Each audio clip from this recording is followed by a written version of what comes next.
Okay, ladies, you all love my most recent video on flying first class versus business. So let's follow up with something just as important: first class flying etiquette. From when not to use the lavatory to what to wear to gifting the first flight crew. I got you, girl. Whether you're new to first class or a seasoned traveler, I'm sharing subtle do's and don'ts that make all the difference when you're flying in style. I want you to feel polished, poised, and perfectly at home the minute that you step on board. Grab your itinerary and let's take off. Ladies, let me preface this by stating the obvious. These etiquette guidelines should apply to everyone, regardless of the cabin in which you are flying. That being said, since first class has so few passengers, and more often than not, travelers like myself who are used to traveling business or first class, poor etiquette will really extra stick out, and not in a good way. If you don't care, you're probably not watching this video. Number one, dress the part. That doesn't mean putting on airs or trying to be somebody that you're not. We are never about that at this channel. It's all about polishing the diamond you already are. It simply means dressing appropriately for the situation. If you wouldn't wear your swimsuit to a wedding, you care what other people think on some level. First class isn't the place for your pajamas or your favorite buttery soft college sweats. You definitely don't need to be in a cocktail dress, but opt for something comfortably elevated. Think a cashmere wrap, sleek flats, or a very chic dress sneaker, a tailored jogger, or a soft cashmere sweater, or even a comfy knit blazer, one of my personal favorites. For long haul flights especially, think elevated loungewear. It does nothing more than signal a sense of knowing what's appropriate, what's not, plus it's going to blend with the elevated ambiance of first class. Number two, handling your pre-boarding privilege with poise. First class is always invited to board early, as you may know. Understandably, some people are very nervous and anxious about flying, and remember that they may forget their manners in their nervousness, elbowing, slightly shoving others aside in order to move forward. If this is you and you know that you have a tendency to do that, acknowledge it, then simply make a conscious effort to slow your roll and relax. Remember, y'all, this isn't Southwest. Everybody has an assigned seat. You will get to yours. The plane ain't leaving without you. They still have 90% of the aircraft to board. You will be fine. Chill out, walk with a relaxed, calm vibe, giving those around you room and space. Remember, elegance doesn't scramble, it glides.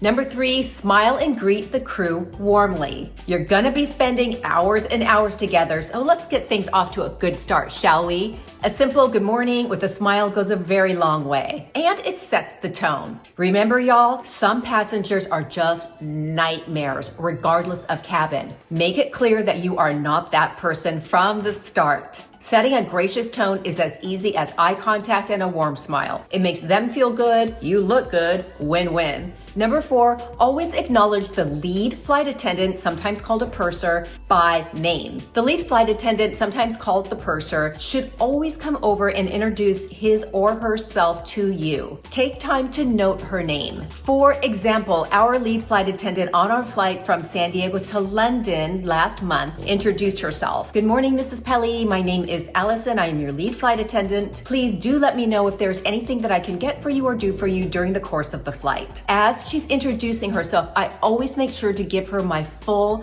attention. I'm not on my phone. I'm not adjusting my seat. I always smile warmly at her as she's speaking, and when she's finished, I simply said, "Thank you, Allison. I do appreciate it." Easy as that. It's a small gesture of polish, class, and kindness. Number five is optional, but I have been asked about this before: gifting the flight crew. This, of course, is completely optional, and honestly, the vast majority of people either don't know about it or don't think about it. So if you do it, it definitely stands out in a good way, and it's much appreciated by the crew. The key is subtlety, appropriateness, and intention. There are three general guidelines when it comes to gifting your first class flight crew. Number one, it's not extravagant, rather a small, thoughtful token. It's given discreetly, ideally at boarding or very shortly after takeoff, not as you are deboarding. Offer it with a simple, just a little something to say thank you for taking care of us today. Examples of something that you might offer them: a Starbucks gift card in $5 to $10 increments, travel-sized hand creams or lip balms like L'Occitane or Burt's Bees. Those are especially appreciated on long-haul flights. Or a small box of gourmet candies. Think Sugarfina minis. What not to give? Okay, never give homemade food. It's a safety and security issue, as you can imagine. They don't know you. They don't know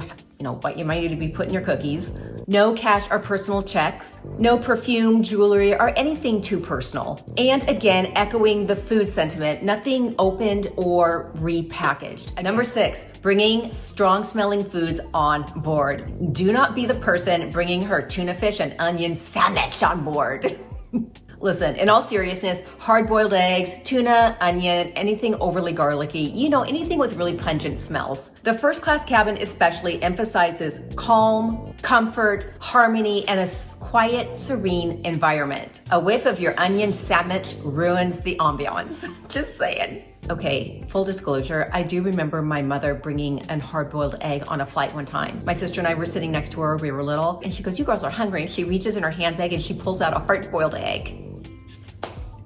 I think it's a mom thing. Number 7, don't overload or hog the overhead space. Listen, in first class, there is plenty of space. There's no need to jockey for position or quickly try and shove your stuff someplace. Calm, serene, harmony, everybody has plenty of space. It is an unspoken understanding that the overhead space above your seat or closest to your seat is yours. Do not take your huge shopping haul on board. You'll want to limit yourself to a carry-on and one personal item like your tote. In short, don't hog the storage. Use only what is appropriate for your space. Number 8, avoid hoarding the amenities like you're grabbing for dollars. Sure, of course you can request an extra eye mask, an extra pair of slippers, but please, please, please be aware that asking for more amenity kits or toiletries to bring to your kids or friends at home is really seen as distasteful and a little bit greedy. If you absolutely need something, of course, just ask discreetly. Elegant ladies like you never hoard and we don't grab. Number 9, indoor voices and headphones, please. This isn't a FaceTime opportunity, nor is it the time to watch your videos, even if it's me, on speaker mode. Remember, it's all about being courteous to those around you, and not everybody wants to be held hostage to whatever it is you're watching. And yes, I do know that this goes for all cabins, but in this video, we're talking about the first class experience. Keep your phone calls very brief and discreet before takeoff. And of course, once you're seated, you always want to use your headphones to enjoy whatever content you want to see. Oh my gosh, you guys, we had a woman one time in the first class cabin, and it was obviously her first time. She's on FaceTime, she's talking really loudly like she's at a football game, and she's showing her grandkids or whoever it was at home, look at this, look at this, look at my seat, yo, look at my seat. If it wasn't so obnoxious, it would have been funny. I mean, it's funny now. Needless to say, it's really annoying. She made a huge spectacle of herself and ended up having the flight crew come over and say, "Ma'am, could you please sit down?" Number 10, avoid changing into your pajamas during meal service. On long-haul flights, you may absolutely be given loungewear or pajamas to wear. In that instance, you want to make sure to wait until the main service is done before changing into your given loungewear. Why? Well, it's just a very small nuance, but stripping down into your pajamas while they're serving champagne and caviar is just a little bit distasteful. It's not very refined. Just slow your roll and wait. Number 11, order with gratitude, not attitude. Think of how you would act at a fine dining establishment and act accordingly. You would undoubtedly smile, you would say please, you would say thank you. How do I know this? Because if you click the video and you're watching this, you are not the type of person who is going to be rude to crew. Also, if you need something during the flight, just always use a calm, gentle voice versus anything rude or abrasive. And ladies, I always, when I am asking for something, I always preface it with, when you have a moment. In my opinion, this just shows self-awareness and courtesy that, they're busy, so I'm not trying to demand something right now. For example, instead of, "Can I get another bottle of water?" Instead, I'll say, "When you have a moment, may I have another bottle of water?" Number 12, be mindful and selective of your onboard requests. Yes, you can most certainly ask for another entree, a cappuccino at midnight, a glass of wine. But there's definitely a line between an acceptable level of requests and a constant, never-ending stream of "I need this, I need that" during the flight. You want to be seen as high class, not high maintenance. Those people are annoying. Finally, use discretion when possible and group asks together in one. Number 13, watch how you recline. All right, now this is going to be more applicable if you're taking a business or first class domestic flight, since those seats are together, whereas if you are taking a first class international flight, obviously you have your own pod. I call it a pod. So reclining isn't going to affect the people around you. In the case of a first class domestic flight, of course, reclining is allowed, but just looking back to let the other person know that you acknowledge they're there, reclining back slowly, just in my opinion, signal to the person behind you that you're thoughtful and aware that they are behind you. That's it. Number 14, try and avoid using the first class lavatory before takeoff. Now listen, of course, if it's a real emergency, like your coffee's really kicking in, wait until after takeoff and until the seatbelt sign is off. Listen, boarding is a really busy time for the crew, and airlines have internal policies discouraging lavatory use before wheels up, especially in first class. Using it too soon can certainly delay pushback. That being said, they're not going to tell you you can't use the lavatory. I mean, they're not going to do that, but just being aware that it's more appropriate to wait until takeoff, just keep that at the back of your melon. Number 15, avoid fragrant products mid-flight. Spritzing perfume, applying scented lotion. Remember, ladies, cabin air is recycled, so what smells heavenly and amazing to you could make people around you nauseous, especially if they are prone to motion sickness or air sickness. Save it for the lounge or the arrival gate. I will tell you, I'm usually really good on a plane, but every once in a while, especially if it's a long haul, I can feel a little bit nauseous, and the whiff of perfume, even if it smells good normally, it can be nauseating. That's all. Number 16, no bare feet. Look, no one expects you to wear your shoes on an 11-hour transatlantic flight. And it's perfectly fine to slip out of your shoes for comfort, of course. But when you do, quickly slip them into airline-provided socks or slippers or your own pair of fuzzy socks that you brought for the flight. Bare feet are never, ever okay.